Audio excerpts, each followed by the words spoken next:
The A's did their only scoring tonight in the second inning, and it might have been more than 2 runs had it not been for an outstanding play by rookie shortstop Russ Adams to rob Chavez of what seemed to be a sure base hit to start the inning off. Chavez turned out to be instead the first out of the inning. Rubio Durazo, trying to find the hot bat that he swung last year, singled to center field, and Scott Hattersburg singled him over to third base, and the A's had runners at the corners. But then Josh Towers struck up the first of his 6 strikeouts tonight, getting Ellis on a slider up the outside corner, and it came down to Nick Swisher, the A's rookie, who's been in an up-and-down ride the first week and a half of his first full Major League season. Came into the ball game only 1 for 12 with runners in scoring position, and Towers took advantage quickly to get a 1-2 count. There's one hit hard into left center field. That's going deep. And giving chase, Wells can't get up to it. Bounces off the wall. 1 run in. Here comes the second runner. Hatterberg to the plate. The throw is offline. 2 runs score, and the A's take the lead. Nick Swisher on a 1-2 pitch. Took it out to field. A gap double off the wall near the 388 mark.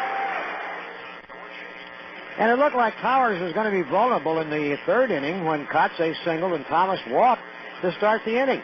But then he bore down, and that began his run of retiring 14 of the next 16 he would face before turning the duties over to the bullpen in the 7th inning. He struck out Kendall in that inning with 2 on and nobody out, got Chavez on a force out, and fouled out Durazo, and the A's would have only 1 more scoring opportunity.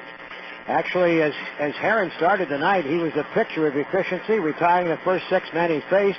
Should have had 7 in a row, but an error at shortstop by Scudero allowed Rios to reach leading off in the 3rd inning. Rios eventually worked his way to third base on a wild pitch and an infield out. There was 1 out with Russ Adams batting. First-round pick of the Jays in 2002. The infield is back, and the ball hit to short to the right of Mark Ellis. Backhand pickup, throw to first in time for the out as Rios scores. Nice play by Mark Ellis going to his right, and a fine throw with his momentum taking him toward left field. A's playing the infield back. Rios scores from third, and the Blue Jays are on the board. It's 2-1 Athletics. And it was an unearned run. Herron had thrown only 22 pitches in the first 3 innings. In the 4th, he had 2 outs and was breezing along when Corey Koski singled up the middle. Shea Hillenbrand, hitting early in the count again, singled to right, putting runners at first and second. And then Eric Hinsky, who last night had a big 2-run single to get the ball rolling for Toronto, worked the count to 3-2, and here is a turning point in the game. And they go. The 3-2 is swung on and driven to center. Kotze going back, still going at the track, and it is gone. A 3-run shot, center field by Eric Hinsky on a 3-2 pitch, and the Blue Jays have taken the lead. It is 4-2. Herron would work 7 innings tonight, gave up 5 hits and 4 runs, of which 3 were earned. The only other difficulty he had came in the 6th inning. Swisher helped him with a nice running, tumbling catch on Koski for the second out of that inning. Then a hit and a walk put him in some trouble, but he got Rios to hit into a force out, and Herron finished on a strong note. Meantime, the A's were able to make no breakthrough against Towers, who moved the ball around, added and subtracted off his fastball, cut the fastball, threw the slider.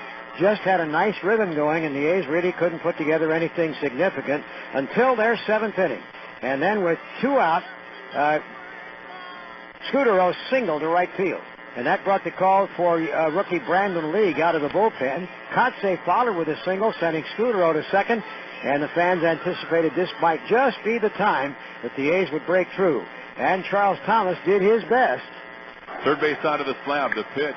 Driven down the left field line, slicing in the corner. Johnson going back, leaping, and makes a great running backhanded catch on the track right near the foul pole in fair territory, and that might have tied the ball game.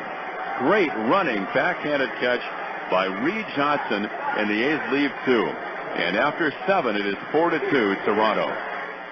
And it's worth noting that manager John Gibbons of the Jays had started Frank Catalanato in left field and kept him in there for 6 innings.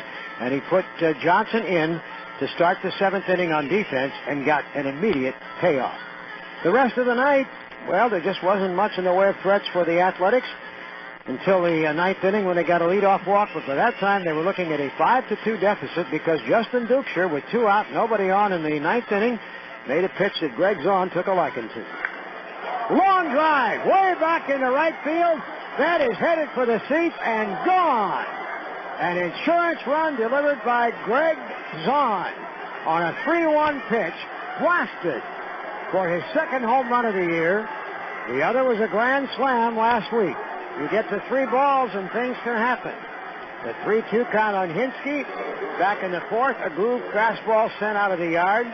And now 3-1, and Zahn buries one into the seats. And against Batista, though the A's got a leadoff walk from Ellis, that was it. 3 outs later, the Jays had clinched the series and have a chance to go for the sweep tomorrow behind Busch against Joe Blanton. Ken will be back with a scoreboard report.